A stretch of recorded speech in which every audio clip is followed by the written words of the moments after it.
thing that often bothers me is when people view black culture as ghetto. Let's go into that. Like, what is ghetto? Oh my God, this fax machine's so ghetto. How can a fax machine be motherfucking ghetto? A fax machine? The ghetto! That ghetto. This is the most ghetto ever. Oh, that is so ghetto. In this context, ghetto is synonymous with poor quality. When something malfunctions, ghetto. When a less than satisfactory substitute must be cobbled together, technically, that's resourceful, but some would call that ghetto. Or ratchet, which is what the kids are saying these days. Yeah, so the term ghetto comes out of Europe, and in its origin it had nothing to do with black people or African people. It was originally, I think, came out of Italy. Ghetto Venice, the most ancient ghetto of Europe.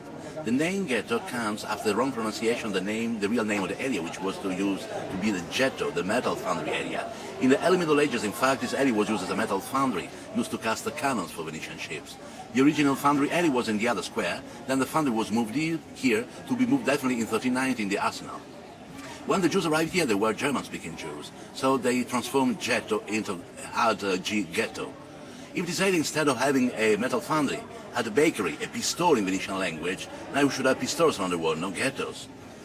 When the Jews arrived, the first inhabitant in the area where we are, the area of the new foundry, the new ghettos they called it. So despite the name, new ghetto is the most ancient Jewish part, to which the old ghetto follows in 1541, and the newest ghetto, which was now part of the foundry, in 1633.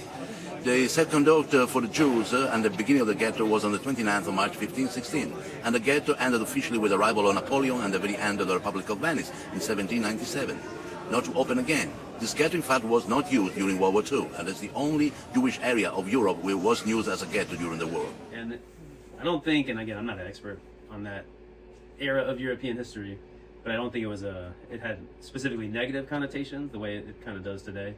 But then obviously, in Nazi Germany, the Nazis kind of revived the ghetto as a Jewish neighborhood, but then it had, very specific negative connotations, right? Because it was parts of cities where Jewish people were forced to live, before they were moved to concentration camps. In September 1939, the Germans invaded Poland and World War II began. Jews were immediately targeted and subjected to violence and humiliation by German soldiers. Guided by racial and anti-Semitic ideology, and striving to establish a new order in Europe, the Germans separated the Jews from the population by establishing ghettos. The ghettos were usually in a poor neighborhood. Jewish families who had lived in their homes for decades had to find shelter in extremely crowded areas in which they were forced to live behind walls, fences, or barbed wire. So yeah, originally the term, had nothing to do with black people or African people. But now you got me thinking, since you gave the definition of what that word is, it makes me think of when black people were pushed in certain neighborhoods, Redline projects. Are you looking for a new neighborhood to live in? Then come on down to Redlining Realty, sanctioned by the U.S. government. There's depressed infrastructure, underfunded schools, no white people. They're all in the suburbs. Heck, we'll even throw in free shoes. Now, doesn't that sound nice? Call Redlining Realty today, and we'll get you a house built on the most American foundation of all, racism. That very much sounds like, okay. Yeah, and I think that's when the term became, in an American context, attached to the urban black experience, I think, just for the reasons you said, right? Because of redlining and segregation and kind of black people being forced into specific parts of big cities. Each pin on this map marks the location of an attack on Black Americans and their communities from the Civil War into the 1900s. It's no accident you're unlikely to find many of these in American history textbooks. There's been a concerted effort to whitewash and cover many of them up. But while some of the stories may have been scrubbed from the records and textbooks throughout history, survivors and their descendants are speaking out, shedding light on the violent events that took place in their communities and exposing the lingering social and economic damage caused by some of the worst racial violence in American history.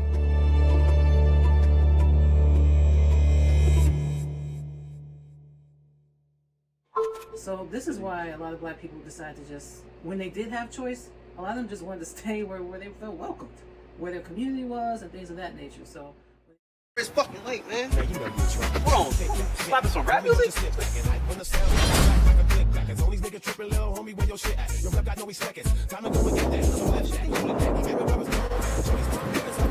What's up, blood? Blood?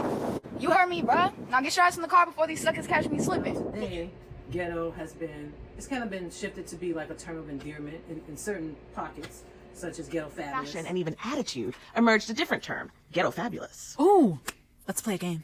What? All right, true or false? If you Google ghetto fashion right now, one of the top results is the Wikipedia page for hip hop fashion. I don't know how I feel about that, but I think it's true. Correct! You'll also find these images. Okay, that one makes me feel some type of way. Same.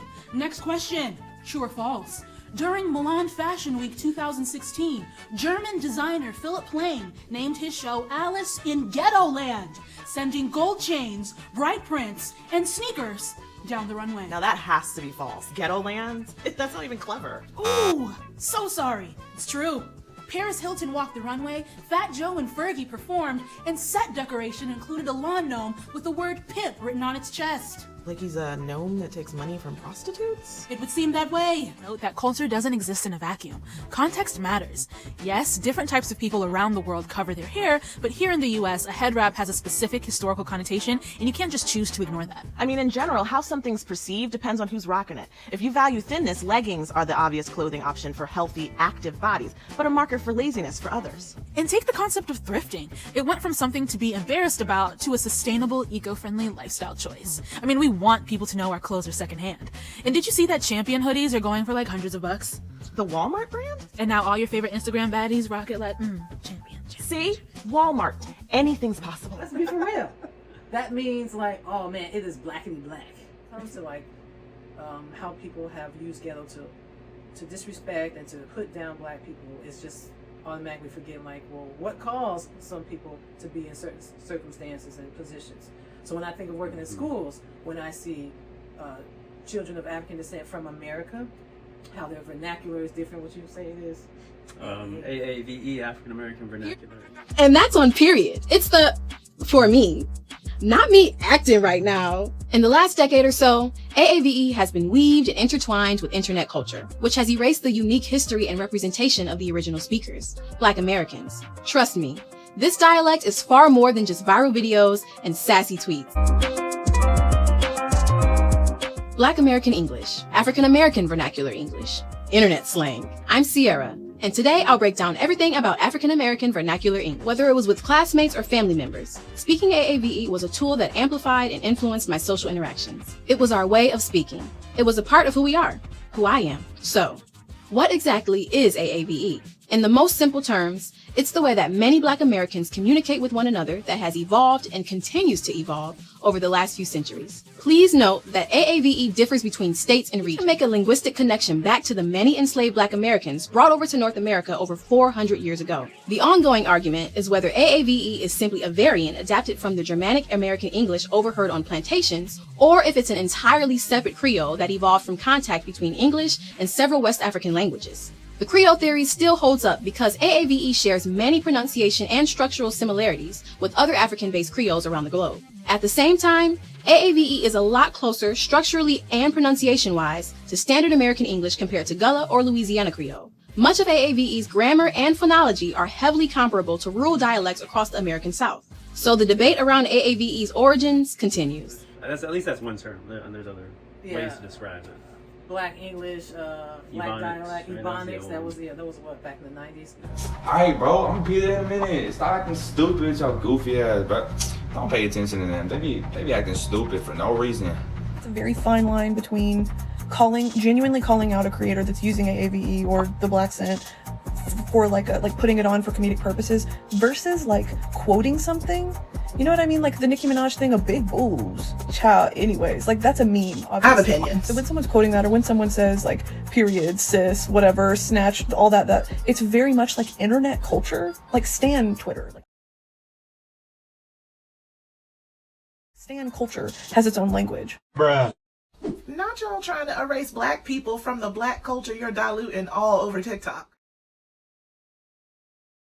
If Black people were actually cared about more than the usage of AAVE, maybe we wouldn't have to convince the masses that Black lives matter. The Black culture y'all love so much has Black people attached to it. There's AAVE, and there's Standard American English, aka SAE. It's the whitewashed ideal of how Americans should speak. But obviously that standard is built on institutional racism. The age-old colloquialism, white is right, applies to more than just skin color. When the racism is institutional and systemic, even the behavior of white people, the language of white people, is what's considered the standard. I even felt like that when I started dating you.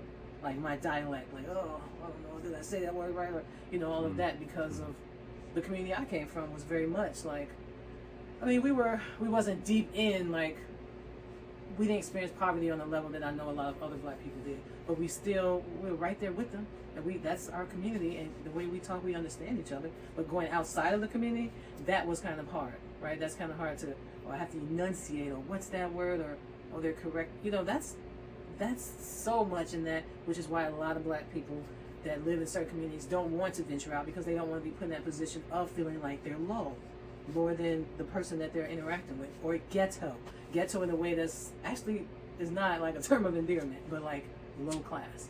So hopefully that makes sense, because I definitely can relate to those feelings of what it means to like be in love with your culture, and certain parts of your culture may not be like the polished version. I think every culture has it, right? Like a lot of immigrants that want to move up, they say, oh, those are the FOBs. And then white people get, oh, that's the poor white, whatever, trash. So every group has it, but when it comes to black people in the culture, it's like, it's funny how it gets dumped on or insulted, but it is sold back to us, and it's sold to all of you with, you know, the language being used in everyday interactions to be considered cool. To be fly, to be fresh, to have flavor, to have swag. All just a few popular terms for the elusive, intangible human trait that we call cool. And when it comes to African Americans, our unique brand of cool has worldwide appeal and universal presence. So what exactly is coolness? And how has it endured and evolved over time? And why do black people seem to epitomize the essence of what cool is all about? You know we're gonna get into it. That and more right now. The sense of cool remained. It evolved into a critical mechanism for surviving plantation life, one that has endured within Black America for hundreds of years, all the way up to the present day. During the Middle Passage, enslaved Africans come to the United States, and cool makes its way through plantation culture. And even if someone doesn't have or has limited control over their own body and their own labor, you still can't control the way that people do things, and that's what cool is. My grandfather was born to men and women who were enslaved. He migrated to Mississippi. If he wasn't cool, he could die. That's how immediate danger was. If we're not in control, they get control. The awareness that we have to have, even today, I think that's what they had. I think that's where we got it. And I think that hypervigilance was probably like inherited from people who, again, had to be hypervigilant and ready always to make a move. And you had to appear as if you weren't. From fashion to food, from movies to music, the essence of cool can be seen everywhere.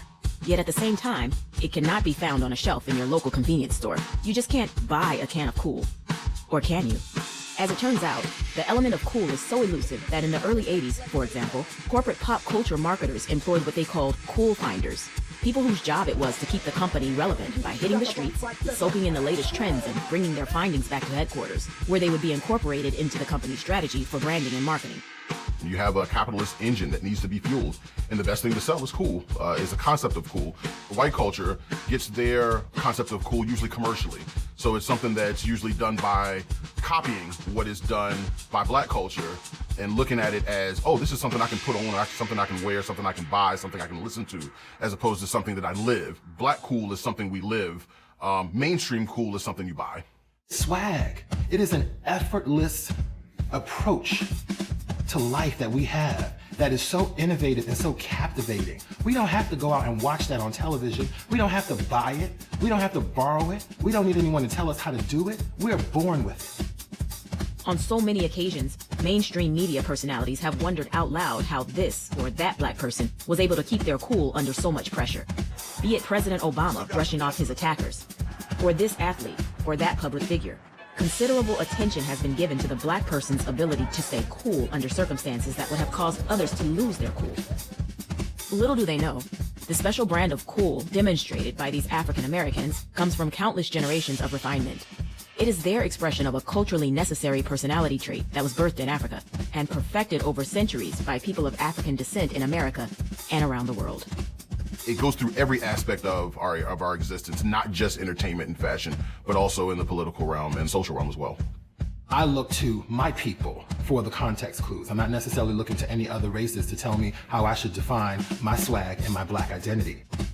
I always tell people, you know, when God made me, he broke the mold. We're not against rap. We're not against rappers. But we are against those thugs. When you think of a thug, what's the origin of it? I know it comes from India, right? It does? Yeah, the origin of the word thug is from India. I would have never guessed that. I want to say it was the British, but I think, yeah, I don't know. It definitely comes from India. What? The word itself, yeah. There was a group of people, and I want to say the British were having issues with them. I don't know if they were troublemakers or what, a certain group of people that were called the thuggies or something, and the word thug came out of that.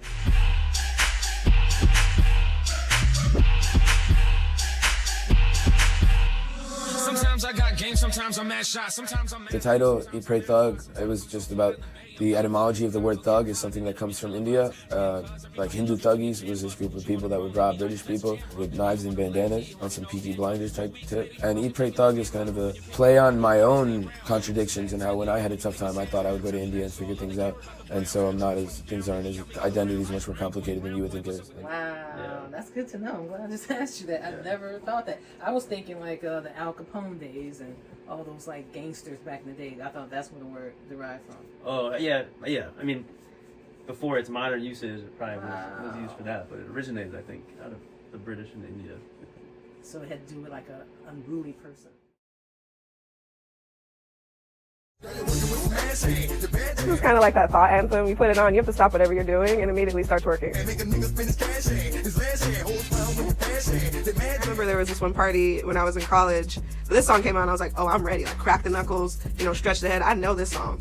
And I dropped down into the split and started doing my thing. People were like, like, get it, girl. And I was like, I know, I don't even get paid to do this. So when you think about black women in the black culture, when you think of whatever's labeled ghetto culture, you got hood rat, hoe, ratchet, ghetto, and anything related to that. You see in the music videos, the movies. If she a pole dancer, she twerking, braids, hairstyles, big earrings, colorful hair, colorful nails, big butt, all these things, tight clothes, being really curvy. Now all that ish is in, from like people, little suburban moms going to take pole dancing classes. Everyone's twerking ever since Miley Cyrus hairstyles. Wait, she didn't invent it? Ah, smack. No, just joking. But when she did that on the show with what was that, MTV Awards, everybody act like they never heard of twerking before. I thought like, wait, when I first heard everybody making a big deal, I was like, wait, twerking? That's old as hell. What? The thing that I liked about it was everything. Miley Cyrus and Taylor Swift took it from us. Well, if there's one thing white people always loved, it's to take whatever they wanted for themselves. Black people make something that is fun and sexy. And then white people come along and they want to do it, and suddenly the whole thing is super lame. They even started teaching twerking to kids in PE. And I'm like, oh no. White people started ironically twerking at their weddings. By 2030, it had become the official wedding dance. It's not something you really want to see a daughter doing with her father. Eventually, twerking went out of style even for white people. And now the dance craze only exists in specialty twerking clubs around the country where twerk heads get together and twerk their hearts out. Twerking, one of the last examples of appropriation of black culture in the 21st century. That is until white people took over black Twitter. Why is this now a phenomenon? Because somebody not in the community snatched it up and made it a thing. And now everybody is learning how to twerk. It's like it's in the language. Bootylicious. When Beyonce said that, boom, it was in the dictionary. What does bootylicious mean? Bootylicious, wow. It's now in the dictionary. I heard. Yes, I can't believe I wrote a Mr. word. Webster's falling over. Yeah. It's crazy. Bootylicious is in the dictionary, and it means exactly what? Well, I'm not sure the definition they gave. I think it was like sexy or something in the dictionary, but I think it's beautiful, bountiful, and bounceable. Bling bling, then that was in the dictionary. Now drop it like it's hot and bling bling. Got to be in like the hip hop dictionary. Yes, it did. Bling Bling first. Bling Bling. Shout out Magnolia Shorty, rest in peace. That was a female artist for Cash Money. She helped me come up with that one. And the name of the line was, tell me what kind of nigga got diamonds that'll blind you. So I always rap my verse to somebody first before I do it. I rap it to her. She was like, that shit cool, but you need to do one of them little sound effects you do.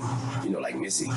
You know, that's my favorite artist. And so she was like, Missy's your favorite artist? Yeah. Wow. She was like, you need to do one of like your fucking favorite artist, do a little sound or something. I was like, I don't hear, where would it come in at? I was like, tell me what kind of nigga got diamonds that'll blind you. She was like, what sound diamonds make? I was like, fuck, bling.